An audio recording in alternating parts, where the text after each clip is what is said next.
Learn about another voice and culture of Taiwan with We Love Hakka.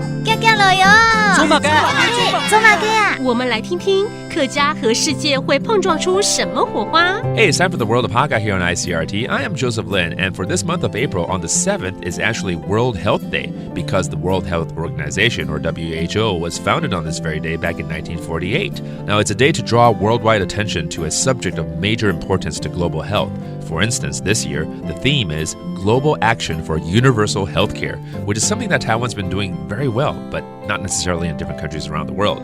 So, how about from a Hakka perspective? Do they have any tips on staying healthy? Let's have Mei Jiang tell us more about it. Hello, Mei Jiang. Hello， 大家好，我是Mei Jiang。叫 WHO 就是 World Health Organization，因为在4月7号成立的，所以呢，每一年4月7号就是世界健康日。对，那客家人有没有一些跟健康养生之道的一些概念可以来跟大家分享？当然有啊，因为呢，说到孔天亚件事情啊，客家人非常会重视。我们从环境就开始走起咯。台湾的客家中啊，有细捏把松虫捏压在手，这个习俗很可爱，是我们会开始扫地啊，会边收啊，清除呀捏滚啊，还有虫这些害虫，尤其是呢，黑地行走烟给片给水灾沙期，还会举办水灾仪式。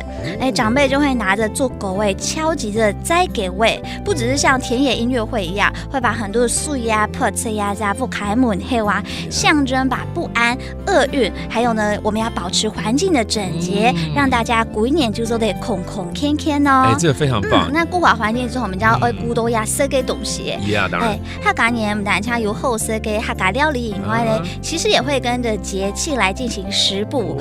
共同春天嘛，就要设呀在捏板除湿安神之外呢，我们也会设呀梨梨子就李虫也让疾病离开。对，本虫三粒粒。再过来呢，热天的时节就会设呀非常经典的客家咸臭鸡。还有秋天的时节会是我最爱吃的咸菜卷排骨头。寒天的时节会是嘛就会是鸡酒、鸡酒，还有咸菜卷空肉，全部都很好吃。很不错，很进步。那我要注意一点的是不要吃太多了。对，要小心。好，我们的目的呢，希望大家可以健健康康，所以我们来教几个单词关于这个议题咯，包括健康 healthy， how do you say that？ 孔天 and if you get sick 生病不平and bugs that should not be around your environment include 蚂蚁 ants 捏拱 or mosquito 蚊子门内 and there you have it, lead a healthy life. Thank you so much for listening. 什么太嘎俺只 say 张来了。客家风情由客家委员会监制。 We Love Hakka has been brought to you by the Hakka Affairs Council.